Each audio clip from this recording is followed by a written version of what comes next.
De acordo com a definição popular, a oração contrária é um tipo de oração em que uma pessoa ora contra outra pessoa, com o principal objetivo de desejar-lhe mal, de prejudicar-lhe.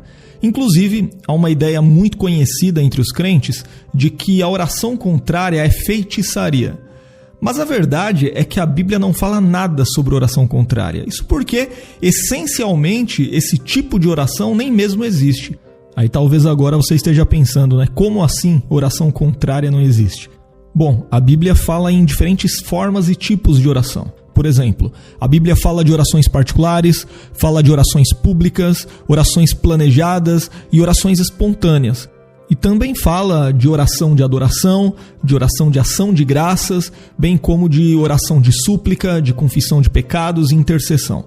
Mas sempre a Bíblia coloca a oração como um diálogo entre o crente e Deus. Então, biblicamente, o que é a oração? A oração é um diálogo do crente com Deus. Então, se a oração é parte vital do relacionamento do cristão com Deus, biblicamente não faz qualquer sentido o conceito de oração contrária. Mas o fato de, biblicamente, oração contrária não existir, não significa que, na prática, essa suposta oração contrária não exista. Muito pelo contrário. Porque, infelizmente, muitas pessoas acreditam que podem orar a Deus pedindo que desgraças aconteçam a alguém. Ou seja, essas pessoas pensam que podem determinar pragas na vida de seus desafetos e tudo em nome de Deus. Então, de acordo com essa ideia, de fato, a suposta oração contrária até se assemelha a trabalhos de feitiçaria. Mas voltando para a Bíblia, nós podemos perceber que jamais o crente é incentivado a entrar por esse caminho, a seguir esse tipo de prática. Na verdade, o próprio Senhor Jesus deixou muito claro que os cristãos devem amar os seus inimigos e fazer o bem aos que os odeiam. E além disso, Jesus foi bem específico ao falar que os seus seguidores devem abençoar os que os amaldiçoam e orar por quem os maltratam. Isto é o que nós lemos em Lucas capítulo 6, versículos 27 e 28, onde o texto bíblico diz: Mas a vós, que isto ouvis, digo, amai a vossos inimigos, fazei bem aos que vos odeiam, bendizei os que vos maldizem e orai pelos que vos caluniam. Então aqui é fácil perceber que se a oração contrária fosse algo válido e legítimo, essa passagem bíblica seria o lugar em que Jesus teria incentivado esse tipo de prática. Mas Jesus foi muito claro ao dizer que nós devemos orar por aqueles que nos caluniam. E é fácil entender que isto é exatamente o oposto da famosa oração contrária. E além disso, quando os discípulos de Jesus lhe pediram que ele os ensinasse a como orar, Jesus lhes mostrou o quê? Mostrou um modelo de oração que deixa implícito o caráter benigno dos servos de Deus, que perdoa aqueles que os ofendem. Na conhecida oração do Pai Nosso, não é? Perdoai as nossas dívidas, assim como nós temos perdoado os nossos devedores. E se nós formos analisar à luz da Bíblia o conceito de oração contrária, nós poderemos concluir que esse tipo de coisa nada mais é do que a prática de amaldiçoar outras pessoas.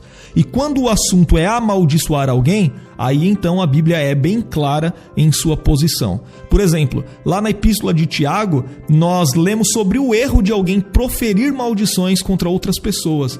E nesse sentido, Tiago escreve: Com a língua bendizemos a Deus e Pai, e com ela amaldiçoamos os homens feitos à semelhança de Deus. De uma mesma boca procede bênção e maldição. Meus irmãos, não convém que isto se faça assim. Note que Tiago percebe que a prática de proferir maldições é comum entre os homens, mas ele deixa muito claro que isso é um erro. E um erro que os crentes não podem cometer.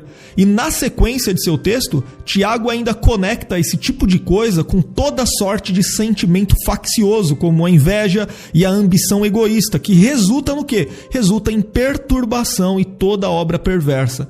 E aí então Tiago é enfático em dizer, entre os versículos 14 e 16, que esse tipo de coisa não procede de Deus, mas é fruto de uma sabedoria terrena, animal e diabólica. Mas, por outro lado, o mesmo escritor bíblico, ainda Tiago, deixa claro que o povo de Deus deve ser o quê? Deve ser caracterizado por seu bom trato e suas obras de mansidão e sabedoria.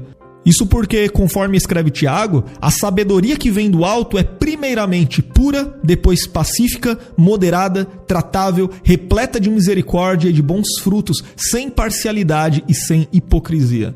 Então, assim, gente, é muito fácil nós entendermos que as supostas orações contrárias não estão de acordo com o caráter de Deus e, portanto, não são ouvidas por Ele. Deus não escuta esse tipo de oração porque esse tipo de oração nem mesmo é oração. E por isso um crente, ele jamais deve valorizar ou ter medo desse tipo de coisa.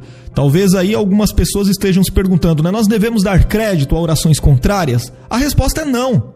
Porque todas as vezes que nós ouvirmos alguém ameaçando orar a Deus para pedir o mal a alguém, nós devemos saber que essa pessoa não conhece a palavra de Deus e nem mesmo sabe o que realmente significa orar.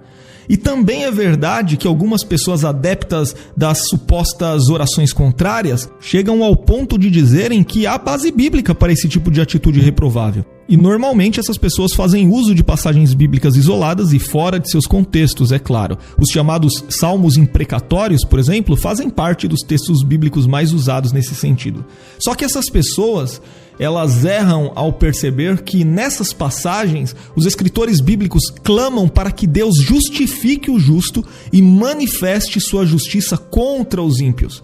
Mas esse clamor não tem como base suas próprias ambições, mas o zelo pelo nome do Senhor. Muitos salmos, por exemplo, foram escritos durante a monarquia em Israel, especialmente durante o reinado de Davi.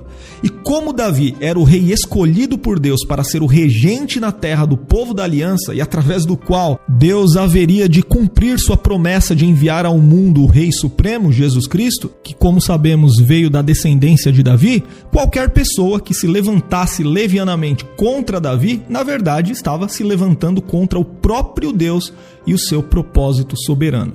Então, orar para que a justiça divina se manifeste contra aqueles que maldizem o santo nome do Senhor e se opõem deliberadamente contra a obra de Deus e o testemunho do Evangelho, não é fazer oração contrária, mas é simplesmente orar para que Deus cumpra o seu propósito de manifestar sua justiça contra o pecado. Esse tipo de oração não é uma oração vingativa, mas é um clamor pela manifestação da justiça de Deus.